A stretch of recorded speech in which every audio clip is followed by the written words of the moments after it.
ओम शांति। मैं रघुनाथ आप सभी को मेरे यूट्यूब चैनल डिवाइन लाइफ में हार्दिक स्वागत करता हूं।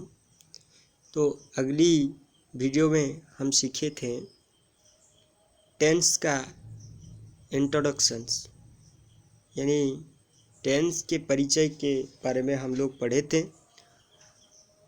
हम सीखे थे कि टेंस 3 प्रकार के हैं। एक है प्रेजेंट, दूसरा है पास्ट और तीसरी है फ्यूचर टाइम। फ्यूचर का कोई वर्ब फॉर्म नहीं होता, इसलिए वो टेंस नहीं टाइम है। तो अब पढ़ेंगे प्रेजेंट इंडेफिनाइट टेंस, या इसको हम कह सकते हैं प्रेजेंट सिंपल। क्या कह सकते हैं? Present simple. तो ये प्रेजेंट सिंपल कहाँ होता है? जहाँ साइंटिफिक ट्रूथ होता है या किसी काम जो बार बार होता रहता है, होता ही रहता है, जो रेगुलर हैबिट वगैरह होता है, साइंटिफिक ट्रूथ, जनरल ट्रूथ, ये सब प्रेजेंट इंडेफिनाइट में होते हैं। तो पहचानेंगे कैसे हम? देखिए, यदि क्रिया यानी भार्ब को क्या कहते हैं? हिंदी में क्रिया कहते हैं और अंग्रेजी में क्रिया को भार्ब कहते हैं। यदि क्रिया के अंत में ता है, ती है, ते है, ता हूँ, ती हूँ आदि लगा हुआ हो, प्रतिदिन सामान्य रूप से किए जाने वाले कोई कार्य बताने के लिए सार्वजनिक सत्य जो eternal truth, news headlines, TV and radio पर कमेंट्रीज, लाइव शोज के अंदर एंकरिंग आदि के साथ प्रेजेंट इंडेफिनाइट टेंस का प्रयोग होता है। तो क्लू हम पा गए कि अगर कोई क्रिया के अंत में ता है, ती है, ते है, ता हूँ, ती हूँ लगा हुआ है, तो हम जान लेते हैं कि ये प्रेजेंट इंडेफिनाइट या प्रेजेंट सिंपल के टेंस हैं, वाक्य हैं। तो इनका स्ट्रक्चर यानी इसका जो सूत्र है क्या होगा? Subject plus verb plus object. लेकिन ये यहाँ एक गौर से सुनिए कि अगर subject third person singular number हो, यानी तीसरा पुरुष प्रथम वचन या एक वचन हो, तो इसका जो वर्ब होता है, वर्ब में एस या ईएस ऐड हो जाता है। इसीलिए ब्रैकेट के अंदर लिखा हुआ है एस या ईएस। देखिए, verb third person singular number कौन होता है? ही माने से, जो कि वो, या सी, वो भी वो लड़की के पास वो बैठता है, सी। ही, सी, इट एंड नेम्स। नेम्स माना क्या? भिन्न भिन्न व्यक्तित्व के नाम है, व्यक्ति के नाम है। राम, श्याम, मधु, जदू, अगर ये कोई भी उल्लेखित हो तो इसका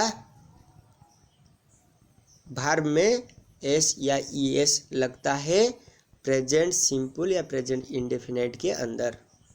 लीजिए एक एग्जाम्पल लेते हैं। मैं स्कूल जाता हूँ, मैं स्कूल जाता हूँ। हम सूत्र मुताबिक पढ़े हैं यहाँ कि ता हूँ, यहाँ आप देख सकते हैं ता हूँ जो लिखा है, ता हूँ, ती हूँ, वो वगैरह वगैरह जो होता है। तो मैं स्कूल जाता हूँ, तो सिंपली कि क्या करेंगे हम? सब्जेक्ट क्या है? मैं स्कूल जाता हूँ, तो मैं को क्या कहते हैं? आई। फिर हम वर्ब बिठाएंगे, तो वर्ब गो। एंड कहाँ जाता हूँ? स्कूल जाता हूँ, to school, I go to school. ये सिंपल हुआ ना, बहुत सरल से हम समझ गए। आई गो टू स्कूल माना मैं स्कूल जाता हूँ। सूर्य पूर्व से उगता है, यानी सूर्य पूर्व दिशा में उदय होते हैं। तो ये क्या होगा? ये होता है इटर्नल ट्रूथ या जनरल ट्रूथ जिसको कहते हैं। दिस सन, क्योंकि सूर्य ये नाम हो गया, तो नाम हो गया तो थर्ड पर्सन सिंगुलर नंबर हो गए। तो राइज उगने को क्या कहते हैं? सूरज उगने को क्या कहते हैं? राइज कहते हैं। तो सन थर्ड पर्सन सिंगुलर नंबर है, इसीलिए राइजेस हो गया, ES ऐड हो गया। इन द ईस्ट, पूर्व दिशा में, पूर्व में उगते हैं। फिर देखेंगे शमीर पतंग उड़ाता है। शमीर क्या करता है? पतंग उड़ाता है। तो हम समझ गए कि कोई भी नाम हो तो थर्ड पर्सन सिंगुलर नंबर है। तो समीर फ्लाइज ए काइट। फ्लाइज FLY होता है। जब ये थर्ड पर्सन सिंगुलर नंबर हो जाता है तो इसका भार्ब में ES ऐड हो जाता है। फ्लाइज स्पेलिंग यहाँ कुछ बदलाव हो जाता है, FLIES हो जाता है। फ्लाइज ए काइट, समझ सकते हैं ना। फिर देखें, सुबह 7 बजे ट्रेन छोड़ेगा। कब छोड़ेगा? सुबह 7 बजे। The train leaves eight 7 o'clock या 7 AM। हाँ, यहाँ सुबह कहा है लेकिन शाम का बैठा दिया है, तो ये उसका प्रिंटिंग मिस्टेक हो गया है। तो यहाँ सुबह 7 बजे ट्रेन छोड़ेगा, माना the train leaves at 7 AM और 7 o'clock इन द मॉर्निंग भी हम कह सकते हैं।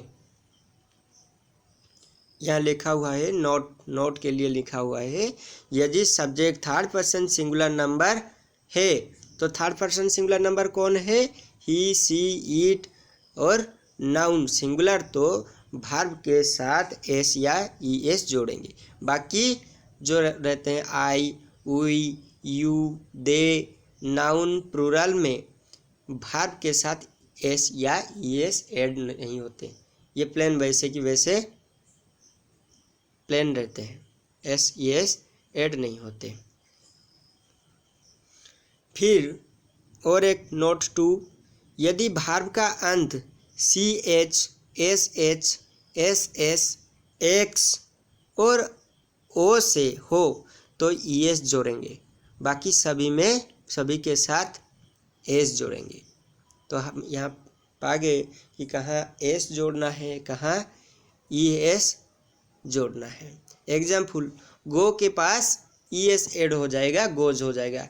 टीच के पास टीचेस हो जाएगा। वाश के पास वाशेस हो जाएगा। डू के पास डाज हो जाएगा। फिर 3 नोट 3, यदि वर्ब का अंत Y से हो या Y से पहले कॉन्सोनेंट आए तो Y को हटाकर IES जोड़ेंगे। एग्जाम्पल, क्राई से क्या होगा? क्राइज हो जाएगा। ट्राई से ट्राइज हो जाएगा। फ्राई से फ्राइज हो जाएगा। फ्लाई से फ्लाइज हो जाएगा। मेरी से मैरेज हो जाएगा। मेरी से मैरिज हो जाएगा। सेज हो जाएगा। ओबेज हो जाएगा। प्लेज हो जाएगा। स्टडी और स्टडी हो जाएगा। वर्तमान हम देखते हैं, अगर इस प्रेजेंट सिंपल को हम नेगेटिव में करें तो क्या होगा, कैसे स्ट्रक्चर उसका बनेगा। यदि वर्तमान में कोई कार्य नहीं किया जाएगा या होगा तो डू या डज के साथ नॉट लगाकर प्रेजेंट इंडेफिनिट का नेगेटिव सेंटेंस बनाएंगे। स्ट्रक्चर इसका किसका होगा? सब्जेक्ट प्लस डू या does plus not plus verb का पहला रूप या पहला फॉर्म प्लस ऑब्जेक्ट।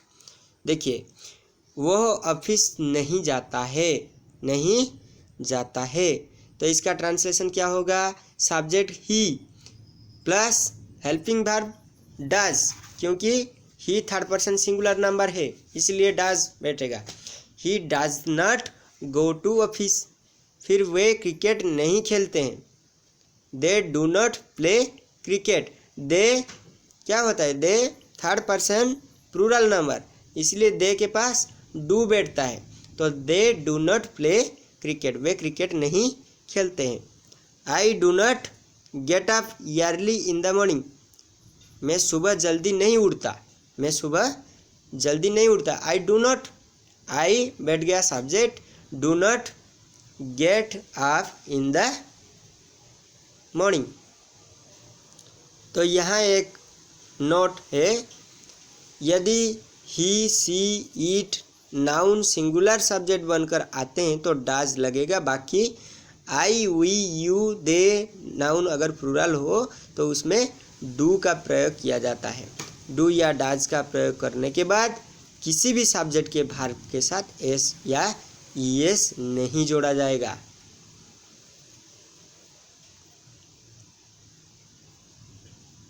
फिर हम देखेंगे क्या, अगर इसको हम नेगेटिव किया करना सीखे, फिर हम इसको इंटरगेटिव करेंगे यानी प्रश्न सूचक वाक्य करेंगे। वर्तमान में कोई कार्य किया जाएगा या होगा तो इसके रिलेटेड कोई भी सवाल हो, जैसे समीर कहाँ खेलने जाता है, कैसे खेलने जाता है, कब खेलने जाता है, क्या समीर फुटबॉल खेलने जाता है, इस तरह से। तो डू या डाज नामक जो हेल्पिंग वर्ब को हम सब्जेक्ट के आगे लाएंगे और प्रश्नवाचक शब्द को सबसे पहले लिखकर इंटरोगेटिव सेंटेंस बनाएंगे। और इस ध्यान रहे इसके पीछे प्रश्न सूचक मार्क लगाना बहुत ज़रूरी है। तो इसका स्ट्रक्चर हम कैसे करेंगे कि डू या डाज बिठाएंगे, 2 से 1 लेंगे आवश्यक अनुसार, फिर उसके पास हम सब्जेक्ट लगाएंगे, फिर वर्ब, फिर ऑब्जेक्ट, इसके बाद क्वेश्चन मार्क।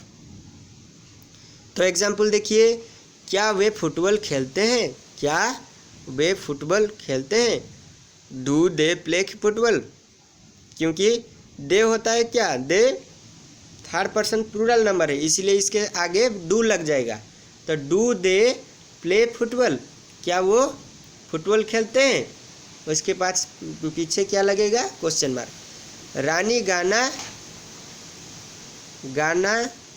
रानी गाना कहाँ गाती है, where does Rani sing a song, क्या वह पढ़ती है, डज सी टीच। फिर दिया है इंटरगेटिव प्लस नेगेटिव। डू या डज के साथ नॉट को हम ऐड करके इंटरगेटिव प्लस नेगेटिव सेंटेंस बनाएंगे। जैसे डू नॉट या डज नॉट, स्ट्रक्चर उसका क्या होगा, डू या does plus subject plus not plus verb plus object.